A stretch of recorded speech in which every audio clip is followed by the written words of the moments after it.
வெண்புள்ளி என்பது அது ஒரு நோயோ அல்லது ஒரு குறைபாடோ இல்லை.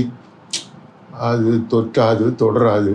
எந்த வழியிலும் அது ஒரு குறைபாடோ அல்லது ஒரு நோய் என்றோ அதை எடுத்துக்கொள்ளவே முடியாது. ஆகவே இந்த வெண்புள்ளி உள்ளவர்கள் அதை ஒரு குறையாகவோ தாங்களையே தாழ்வுபடுத்தி கொள்வது தவறு.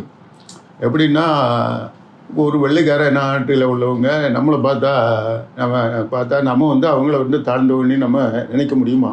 நினைக்க முடியாதுல்ல. அதே போல் நம்மளை பார்த்து ஒரு ஆப்பிரிக்க நாட்டில் உள்ள ஒரு கருப்பர் இனத்தை சார்ந்தவர் நம்மளோட அவங்க தாழ்வுன்னு நினைக்க முடியுமா? நினைக்க முடியாதுல்ல. அவங்களும் மாந்தர்கள் தான், நம்மளும் மாந்தர்கள் தான்.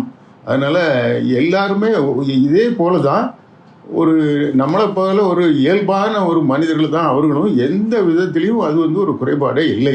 அவர்கள் தங்களை தாழ்வுபடுத்தும் அந்த ஒரு நிலைப்பாட்டிலிருந்து அவர்கள் மீண்டு வர வேண்டும். தங்களை தாங்களே சிறைப்படுத்தி கொண்டு இது ஒரு நம்ம மற்றவங்களோட தாழ்ந்தவர்கள் அப்படின்னு நினைக்கிறதுலேருந்து அவங்க கண்டிப்பாக வெளியே வரணும்.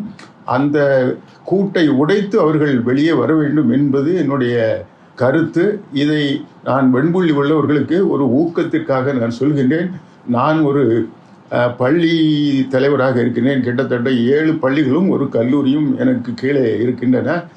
கிட்டத்தட்ட 10,200 மாணவர்கள் என்னிடம் படிக்கின்றார்கள். ஒரு 1,100 ஊழியர்கள் என்னிடம் பணியாற்றுகின்றனர். நான் கூறுகின்றேன், வெண்புள்ளியால் தங்களை தாழ்த்தி யாரும் நினைக்க வேண்டாம். அவர்கள் மற்ற மாந்தர்களுக்கு எந்த விதத்திலும் குறைந்தவர்கள் இல்லை என்பதை இதன் மூலம் நான் பதிவு செய்கிறேன். நன்றி, வணக்கம்.